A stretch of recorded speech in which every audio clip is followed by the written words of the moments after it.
cher Honoré Koulfa, cette contrée ignorée dont nul voyageur ne revient, cité dans Harvey de Shakespeare, évoque pour moi ce pays où tu résides désormais, mon cher Honoré Koulfa.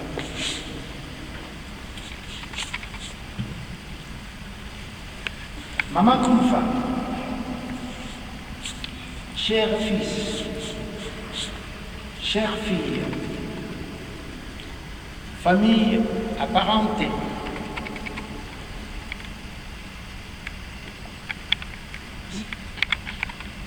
ces petits-enfants, arrière-petits-enfants, beaux-fils et belles-filles, et amis. Mesdames, Mesdemoiselles et Messieurs, l'homme qui nous a quittés le samedi 9 novembre 2013 à l'hôpital de Bruxelles était né le 19 juillet 1930 à Coquilhatville, aujourd'hui Mazaga, chef-lieu de la province de l'Équateur. Ses fils aînés et le cahier Loakeki Pierre et de Geleye Kedi Antoinette portera à sa naissance les noms, post-nom et prénom de Koulfa Lombindo Lonjali Honoré. Pour moi, les gendres du disparu, le général Koulfa m'est encore difficile, ou plutôt, il m'est encore difficile de prononcer cette élégie, tant le chagrin me craint et tant l'inattendu de son décès nous émeut. Comme vous savez,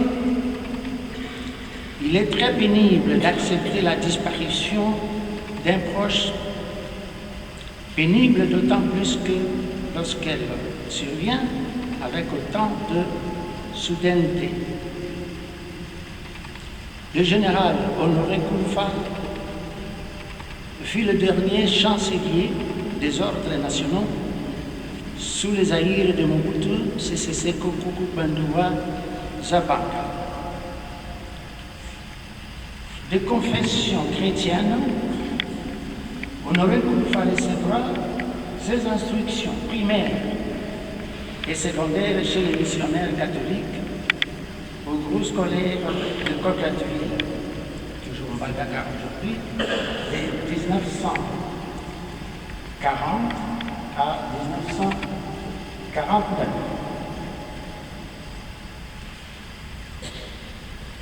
De 1949 à 1955, Honoré a été enrôlé de force dans l'armée coloniale, appelée à l'époque la force publique, où il avait suivi la formation à l'école royale de pupilles à Luluabu, aujourd'hui Kananga, d'où il sortira comme sergent dactylo-comptable. En 1956, il sera démobilisé, c'est-à-dire Moussa Naïa Souda et Syrie. Démobilisé, toujours avec son grade de sergent. 1956-1960, il s'est fait aussitôt embaucher en qualité de clerc à la firme F. spécialisée dans la fabrication de meubles métalliques.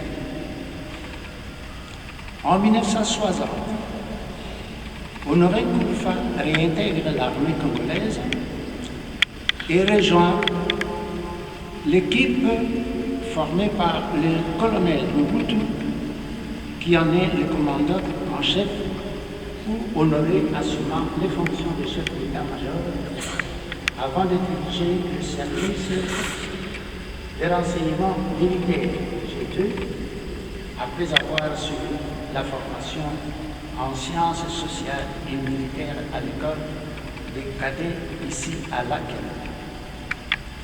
1962, de son retour à Kinshasa, il est nommé au grade de capitaine avec la fonction de secrétaire particulier du chef de l'état-major de l'ANC, appelée Armée nationale congolaise.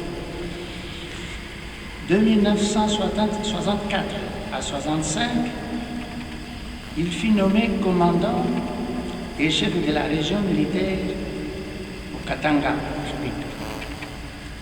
Après les coups d'État du 24 novembre 1965, il est nommé chef de cabinet au ministère de la Défense nationale, qui est rattaché à la présidence de la République.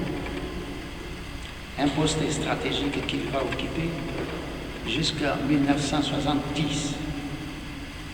Contrairement aux autres officiers promus au grade supérieur, par le biais de l'africanisation des cadres, le général Kounfa faisait preuve d'un grand sens du devoir et de l'équité.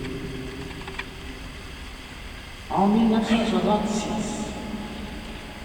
il occupa le grade de chef d'état-major général de l'armée nationale congolaise. De 1968 à 1973, il assuma successivement les fonctions suivantes. Directeur du cabinet à la défense attaché à la présidence. 1973, il est nommé ambassadeur plénipotentiaire en Israël. En 1974, il est de nouveau nommé ambassadeur, mais cette fois-ci au Togo. De 1988 à 1997, il fut nommé chancelier de l'ordre des compagnons de la Révolution et des ordres nationaux, les postes qu'il occupa jusqu'à sa mort.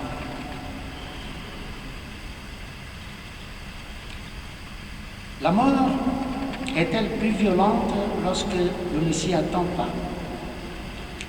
La mort est-elle plus injuste lorsque la personne est jeune?